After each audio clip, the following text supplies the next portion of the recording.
Welcome to the Futility Closet podcast, forgotten stories from the pages of history. Visit us online to sample more than 12,000 quirky curiosities from a civilized orangutan to the speed of time. This is episode 361. I'm Greg Ross. And I'm Sharon Ross. In 1616, British officer Nathaniel Courthope was sent to a tiny island in the East Indies to contest a Dutch monopoly on nutmeg. He and his men would spend 4 years battling sickness, starvation, and enemy attacks to defend the island's bounty. In today's show, we'll describe Courthope's stand and its surprising impact in world history. We'll also meet a Serbian hermit and puzzle over an unusual business strategy.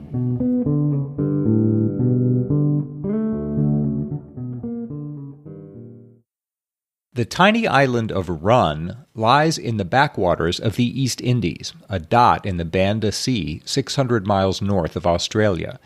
Today it's almost forgotten, one of 17,000 islands in Indonesia, but in the early 17th century it was the most talked about island in the world. In those days, nutmeg was Europe's most coveted luxury. Londoners believed it was the only cure for the plague, and quacks claimed it could cure everything from gout to the so-called bloody flux, a virulent strain of dysentery. Demand sent the price skyrocketing, where 10 pounds of nutmeg cost less than 1 English penny in the East Indies. In London it cost more than 50 shillings, a markup of 60,000%. Nutmeg grew only on 6 islands in the Indian Ocean, the Bandas, which were practically another world to the Europeans of that era. The spice merchants of Constantinople told stories of sea monsters, headhunters, pirates, sickness, and storms to be faced on a journey there. A European mariner who set out for that region had less than 1 chance in 3 of returning. But the prize became too tempting to resist. The Portuguese had been the first to reach the Banda Islands in 1511. They found that 5 of the 6 islands lay within gunshot of one another and could be controlled by a castle erected on the principal island, Neera. The outlier was Run, a volcanic atoll more than 10 miles west of Neera. Run was so thickly forested with nutmeg trees that it produced 250,000 pounds of the spice every year. But it was also the most dangerous of the islands. Its harbor was ringed with a sunken reef, and its warlike people drove away the Portuguese before they could build a castle there. In time, the British and the Dutch joined the spice race, and by 1609, the Dutch had captured 5 of the 6 islands. Only Run kept them from a monopoly on the world's nutmeg. That was the state of affairs on December 23, 1616, when Nathaniel Courthope arrived at the island with 2 ships, the Swan and the Defense. Courthope had been chosen by the English East India Company to secure the island for King James. His orders told him he was to hold it against the Dutch to the utmost of his power, even to the loss of lives and goods. He anchored in the bay and sent a skiff ashore to approach the islanders, who he'd been warned were peevish, perverse, diffident, and perfidious. But they were overjoyed to see English ships. They'd been in constant conflict with the Dutch, who had put the island under a virtual blockade, and many of the people were nearly starving. They were happy to sign over the island to the English crown forever in exchange for British protection. This was a promising start to Courthope's mission. 2 days of friendly festivities followed the agreement, but on Christmas Day, a Dutch ship was seen approaching the island from the west. Courthope installed 3 cannon on the highest cliff, and 3 days later, the Dutch vessel sent a boat into the bay within range of the guns. A tense standoff followed, and then the Dutch ship raised the blood flag, a sign that hostilities would begin. Then it sailed for Neera. The intentions of the Hollanders were soon clear. They imposed a blockade, hoping to force Courthope off the island. That was a grim sign. The people of Run normally depended on supplies from the neighboring islands, and Run had no reserves of water. Traditionally, the people collected monsoon rains in jars and cisterns, and then used it sparingly during the dry season. There was some hope that they could withstand a direct assault. The island's southern coast was a long bank of cliffs with a reef just below the surface, and the northern coast, with the island's only settlement, was now overlooked by the guns. But eventually the water supply ran dangerously low, and when a group of men embarked in the Swan to a neighboring island to get more, the Dutch commander struck. He pulled alongside the Swan, threw grappling irons onto her decks, boarded, and attacked. The English captain wrote, "They killed 5 men, maimed 3, and hurt 8, and we had not 30 men able to do anything, nor no wind to work withal. The sailors on the deck were cut down with swords, and those below were flushed out with musket fire. Then the Dutch towed the Swan triumphantly to Nera." The picture was now more bleak than ever. The Dutch had a dozen ships, 1,000 soldiers, and command of the sea. Courthope had only his Resolution. His men were poorly supplied and now suffering with malnutrition and dysentery. Courthope sent a man to Nero under a flag of truce to demand that the Dutch return both the Swan and her crew, but they turned him down and said they would soon have the defense as well.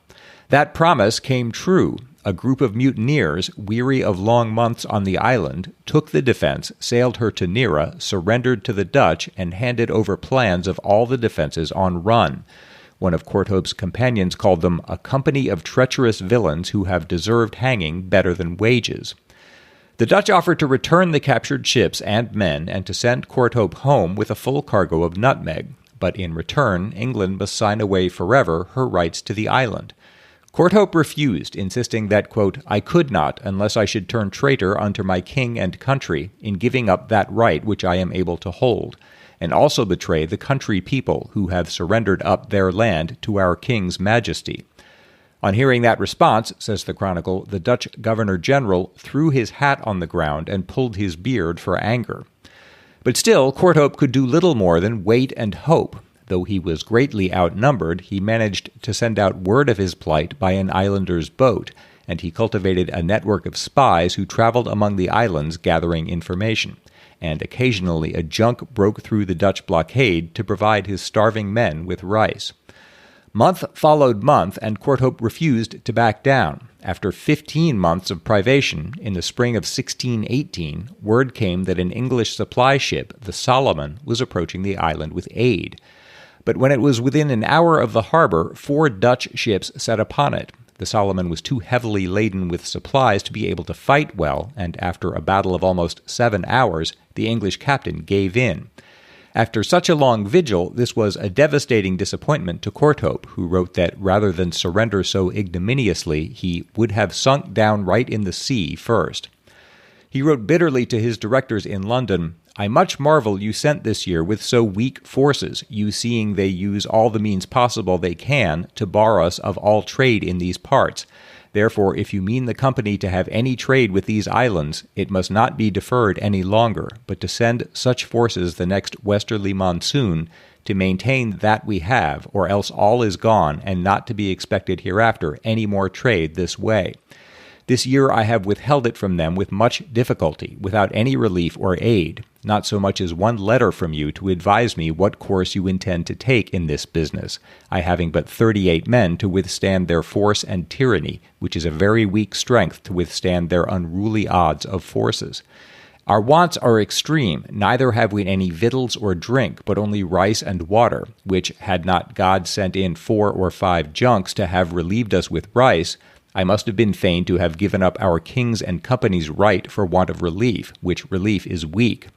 Therefore I pray you consider well of these affairs, and suffer us not to be forced to yield ourselves into such tyrants' hands. I am determined to hold it out until the next westerly monsoon in despite of them, or else we are determined all to die in defense of it. At present they have 8 ships here, and 2 galleys, and to my knowledge all fitted and ready to come against us. So I look daily and hourly, and if they win it, by God's help I make no doubt but they shall pay full dearly for it with effusion of much blood." By now, sickness had crippled Courthope's small force, and his supplies had dwindled nearly to nothing. Only a couple of sacks of rice remained in the storehouse, so they were forced to resort to a starchy porridge boiled down from the sago palm, the only plant besides nutmeg that thrived on the island. And they were exhausted by their constant vigilance against Dutch attacks. Courthope still managed to inspire his men. When the Dutch tried to land on Run a few weeks after the capture of the Solomon, the invaders were crushed by a group of Bandonese warriors. But that fall, the rains failed to appear. Again, the island's reserves of water ran perilously low, and what remained teemed so with worms that the men had to strain them with their teeth. Under the stress, some threatened mutiny, but Courthope's understanding and earnest protests won them back. In January 1619, more than 2 years after their arrival on Run, a junk managed to smuggle word that Sir Thomas Dale was coming with a fleet of ships to expel the Dutch from Java. But again, they were disappointed. Dale bungled a sea fight at Jakarta and then retreated to the Indian coast, where he died of an illness. By now, Courthope might honorably have surrendered. He'd held out far longer than anyone could have expected. His resources were now so low that he was bartering his men's possessions for essential supplies. And the men themselves were starving. The sick were beginning to die. Courthope wrote, "We have rubbed off the skin already, and if we rub any longer, shall rub to the bone." But their stay lengthened to 3 years, and still he refused to give in. Every day he rallied the men, and every day they manned the defenses against a Dutch onslaught. The end came in October 1620, when Courthope learned that the men of Great Banda Island had risen up against the Dutch. Rumor said that they wanted to unite with Courthope's men against the enemy, and Courthope resolved to visit Great Banda and rally them. His second-in-command, Robert Hayes, wrote, "I prayed him to stay, but he refused. Thus went he over that night with his boy William, well fitted with muskets and weapons, promising to return in 5 days." That was a fatal mistake, because one of the men on Run was a traitor. A Hollander who passed himself off as a deserter had been informing the Dutch of Courthope's movements. Now they dispatched a ship to lie in wait for his boat. At 3 a.m, his lantern came into view. They waited until he was almost upon them, and then opened fire. Courthope fought back valiantly, but he was facing more than 50 Dutch soldiers. He fired until his gun jammed, then hurled it into the water. They shot him in the chest, and he leapt overboard and was never seen again. News of his death spread slowly across the islands. It took more than a week to reach Run. The men there were devastated. For 4 years he had led them through the greatest hardships in withstanding a force hundreds of times stronger than their own. They chose a new leader, but without Courthope they had lost their defiance. When the Dutch sent 25 ships to attack the island, the starving remnant capitulated, and the Dutch colors replaced the flag of St. George. The siege had lasted 1,540 days. Very little is known about Nathaniel Courthope as a man. We don't know much about his early life, how old he was, or even what he looked like. History remembers him for the 4 years he spent defending Run, which itself is only a speck half a mile wide in the Banda Sea. But historians have claimed 2 outsized repercussions for this tiny drama. The first concerns the outcome of the struggle between the Dutch and the English. After Courthope's death, the Dutch consolidated their hold on the world's nutmeg supply, collecting more than 150,000 kilograms each year on Run and selling it across Europe. The English continued to hope that they might retake the island, as Courthope had arranged for its people to sign a document of alliance affirming England's right of tenure there. The two nations fought until March 1667, when they entered negotiations at Breda, where it was agreed that the Dutch could keep Run, and in return the English could keep a Dutch possession they had taken in 1664, a narrow island off the coast of New England. As a result, Manhattan passed from Dutch hands to English, and New Amsterdam was shortly renamed New York. The second claim is even greater.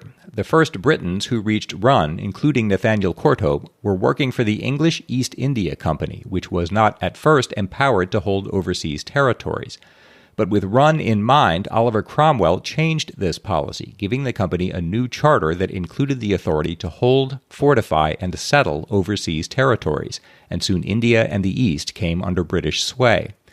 In that sense, historian John Keay argues, the tiny island of Run might have seen the genesis of the British Empire. He writes, "The seed from which grew the most extensive empire the world has ever seen was sown on Pulau Run in the Banda Islands at the eastern end of the Indonesian archipelago.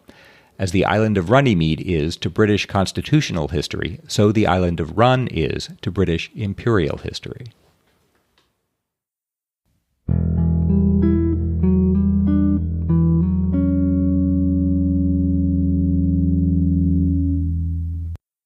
The main story in episode 296 was about the Little League baseball team from Monterey, Mexico, and their inspiring 1957 championship win against all the odds.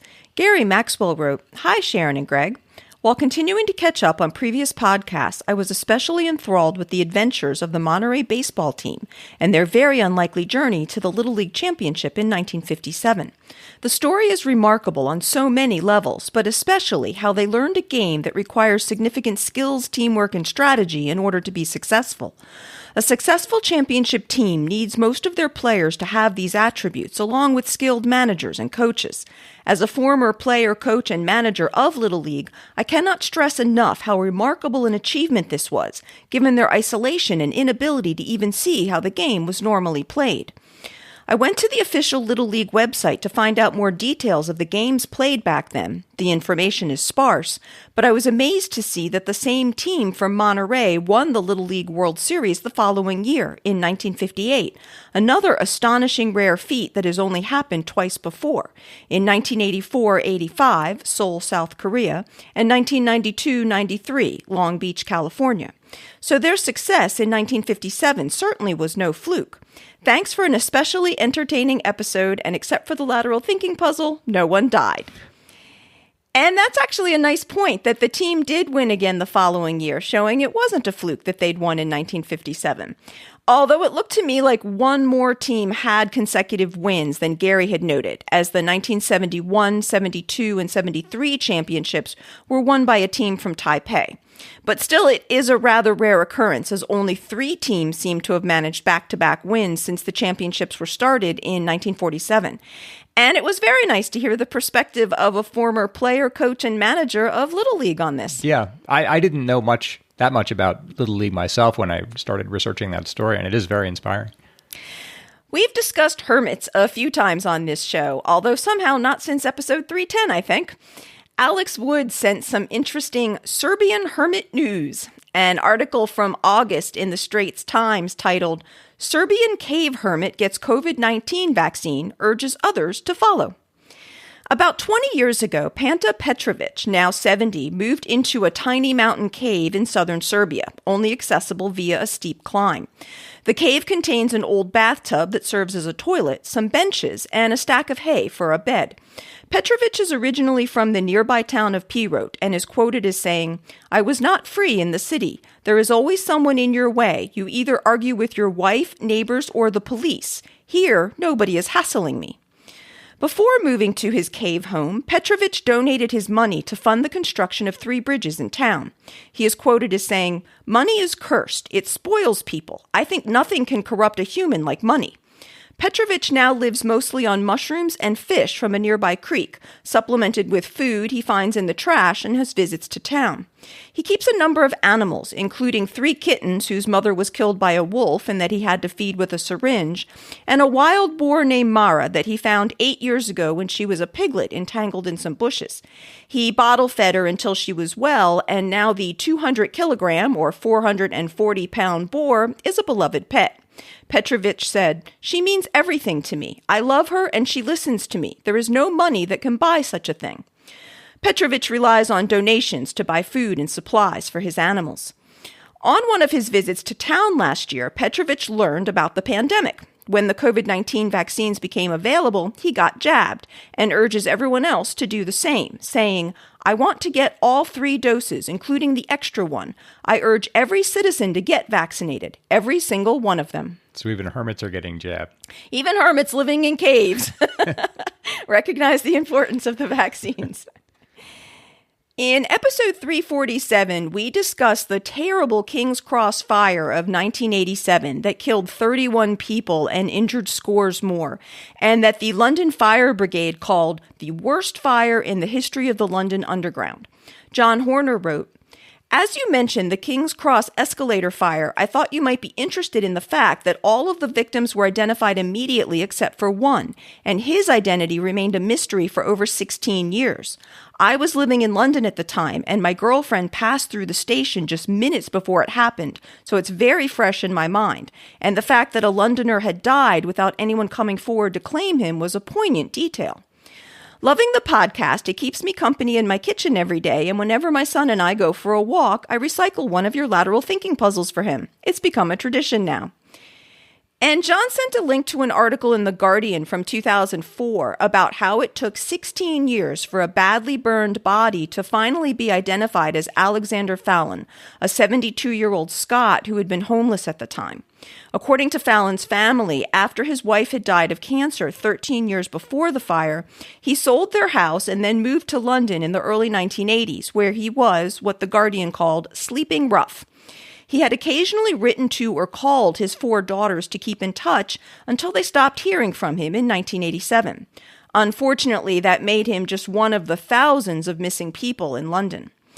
After the fire, detectives began an extensive search for relatives of the unidentified victim, and they received hundreds of calls from people across the world who had friends or family members that had gone missing in London. Officers from Britain and Interpol worked to check dental records and compare personal details of missing persons. Forensic scientists did their best to construct a model of the victim's head, hoping that someone might recognize their construction. But still, the identity of Body 115, named for his mortuary tag number, remained unknown. Fallon's daughters first began to consider that their father might have died in the King's Cross fire in 1997. But at that time, the investigation was focused on another man who was thought to maybe be Body 115. Fallon's daughters raised their concerns again with police in 2002 after reading about a 15-year commemoration service for the victims. At that time, the police helped them establish that Fallon hadn't withdrawn any of his pension benefits since the date of the fire. His eldest daughter said, "No money was paid out after that date, but there was no record either of my father having died. If my father was alive, he would have been first in the queue whenever there was money to be had." Forensic experts later concluded that the unidentified victim was Fallon, based partly on Fallon's having undergone brain surgery at London Royal Hospital, which had involved the use of a distinctive surgical clip. Body 115 had been buried with another victim of the fire and was listed on both the gravestone and a memorial to the victims as unknown man, but at the time of the Guardian article, the plan was to replace those with Fallon's name. That's poignant both because of his particular case and because during that period of uncertainty, it sort of points up how many people in a city that size have fallen out of touch with people who were important to them. Yeah, so nobody can be sure if that might be their loved one or not. That there are that many people who this sort of resonated with kind of shows how many such cases there are. Yeah, exactly. Thanks so much to everyone who writes to us. We really appreciate how much we learn from all of you. So if you have any comments or follow-ups for us, please send those to podcast@futilitycloset.com.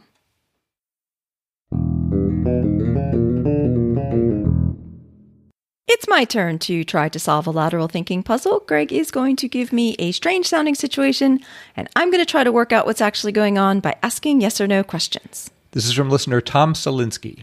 A new business is growing strongly and might soon be the overwhelming market leader in its niche. In order to try and make sure that they succeed, the owners stop all advertising and marketing. The strategy is successful. Why? Wow.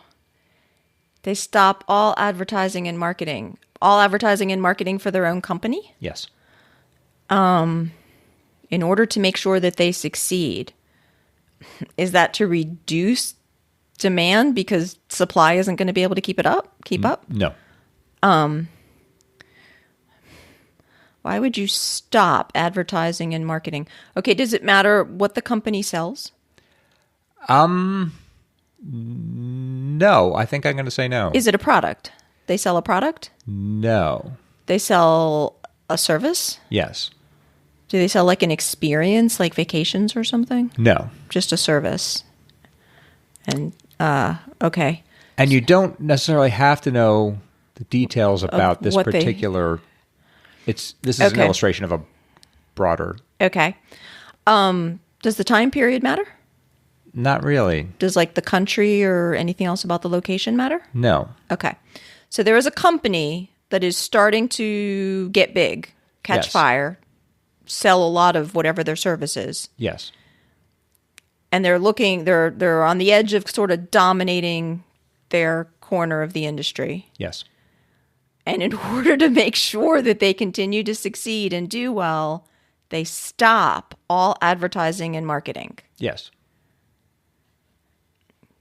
I was going to ask if they somehow sell advertising and marketing services, but I'm not sure how that would fit in that's together. clever. No, that's not. Does this have to do with politics in any way? No. Okay, so why would you stop advertising? Did they have the impression that the advertising was hurting them somehow? No. Did they have the impression that advertising wasn't helping? No. So they thought the advertising was helping, but then they decided to stop it. Did they stop it for a set amount of time? I'll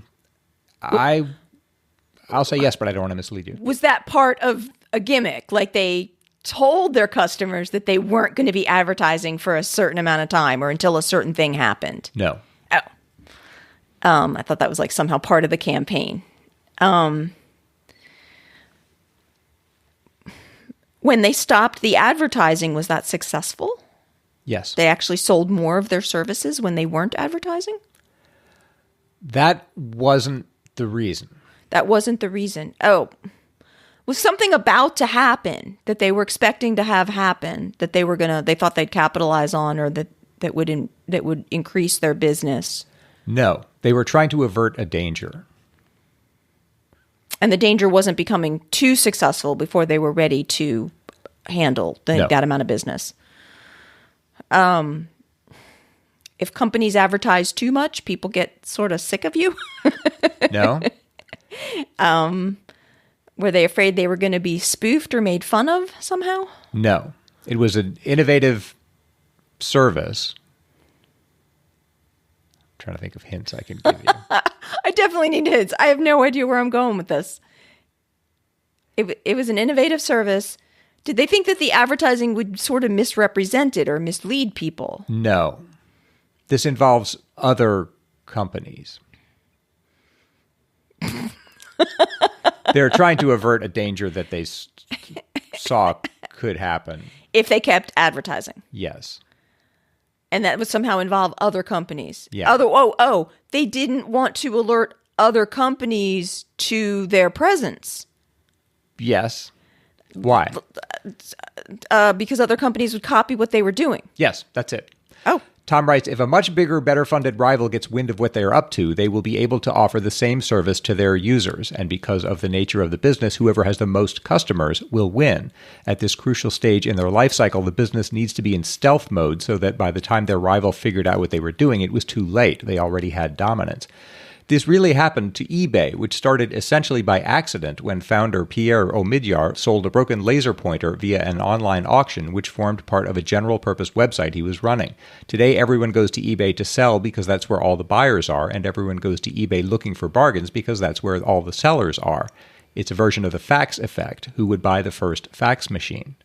But Omidyar was terrified that Yahoo, with its vast user base, could simply copy the business model, and then Yahoo would be where all the buyers and sellers were. So growth by stealth was the answer. Let users spread the word and don't do anything else to call attention to the site. That's very clever. Yeah. That's actually very interesting. And it worked in this case. Thanks, Tom. Thank you. And we can always use more lateral thinking puzzles. So if you have one you'd like to have us try, please send that to podcast@futilitycloset.com. Futility Closet really relies on the support of our listeners. If you'd like to help support our celebration of the quirky and the curious, you can find a donate button in the support us section of the website at futilitycloset.com. Or you can join our Patreon campaign, where you'll not only help support the show, but also get more information on some of the stories, extra lateral thinking puzzles, outtakes, and peeks behind the scenes. You can find our Patreon page at patreon.com/futilitycloset, or see our website for the link. At our website, you can graze through Greg's conjuries of over 12,000 uncommon curiosities, browse the Futility Closet store, learn about the Futility Closet books, and see the show notes for the episode with links and references for the topics we've covered. If you have any questions or comments for us, you can email us at podcast@futilitycloset.com. Our music was written and performed by my incomparable brother-in-law, Doug Ross. Thanks for listening, and we'll talk to you next week.